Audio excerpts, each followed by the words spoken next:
सुबह के 5 बजे थे। अम्मा जी उठ चुकी थी। चाहे कितनी भी ठंड हो या गर्मी हो, वह उसी समय उठ जाती हैं रोज। कमरे से बाहर आकर उन्होंने अपनी छोटी बहू को आवाज दी, नीरा, ओ नीरा, मेरी चाय बन गई क्या? जी माँ जी, कहकर नीरा ने जल्दी से चाय लाकर टेबल पर रख दी। वह जानती थी अगर थोड़ी भी देर हो गई तो अम्मा जी सारा घर सिर पर उठा लेंगी। इस कारण वह अम्मा जी के पहले ही उठकर चाय बना देती थी। अम्मा जी बहुत ही तेज स्वभाव की महिला थी। भरा पूरा उच्च वर्गीय धनाढ्य परिवार, 4 बेटे, 4 बहुएं, पोते पोती से भरपूर था।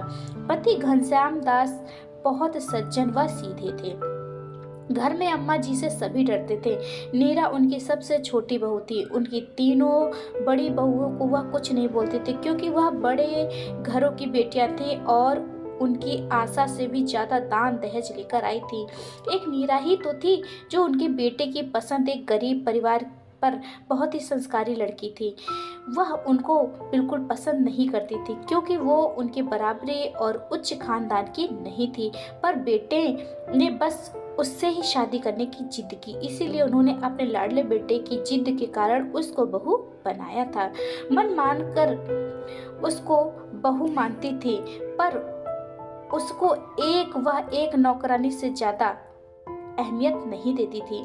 शादी के बाद घर के सारे काम वह ही करती थी। नीरा उसको कोई शिकायत भी नहीं थी।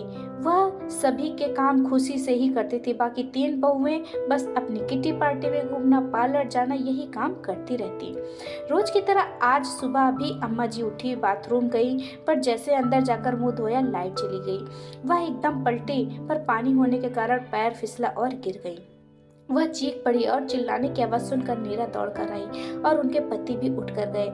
सभी बेटे बहुएं भी आ गए। उठकर जैसे तैसे दरवाजा खोला और सबने मिलकर उनको उठाया, पर उनसे चलते नहीं बना।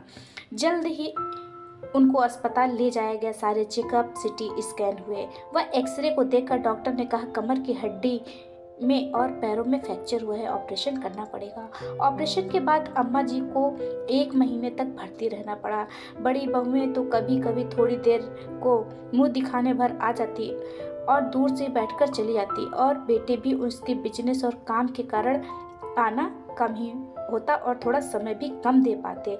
अस्पताल में ज़्यादा समय उसके पति व नीरा ही रहती थी। नीरा ने खुद को भूलकर दिन रात दोनों समय की सारी जिम्मेदारियां अपने ऊपर ले ली थी। सुबह वह जल्दी से सारा काम करती और खुद वह ससुर जी व अम्मा जी की पसंद का खाना बनाकर लाती और उनको अपने हाथों से खिलाती।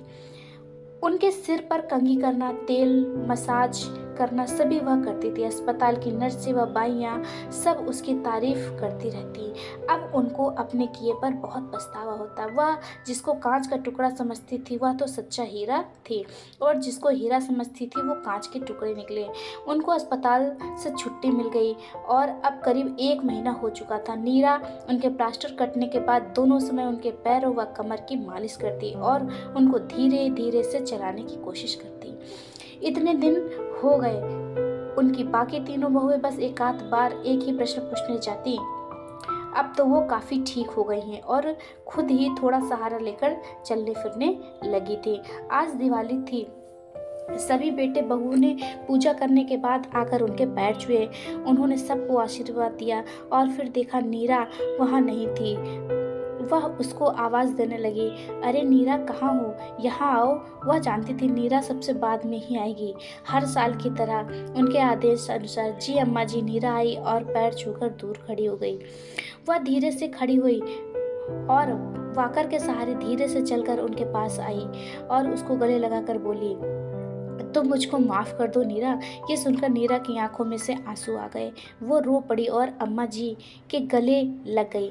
अम्मा जी ने उसको गले से लगा लिया। वह बोली, आज तक मैंने तुमको बहुत दुख दिए हैं और दहेज न लाने के कारण हर बार ताने मारे हैं, तुमसे घर के नौकरों जैसा व्यवहार किया है, पर आज मुझको समझ में आ गया है कि असली दहेज वह लोग नहीं जो तुम लेकर आई हो, वो है जो तुम संस्कारों का दहेज लाई हो। तो फ्रेंड्स, क्या राय है आपकी? कि इस वीडियो को लेकर के अगर आपको वीडियो ज़रा सा भी अच्छा लगा हो, स्टोरी पसंद आई हो, तो प्लीज़ वीडियो को लाइक करके चैनल को सब्सक्राइब कर लीजिएगा। और मिलते हैं अगले वीडियो में, तब तक के लिए मुझे दीजिए इजाज़त।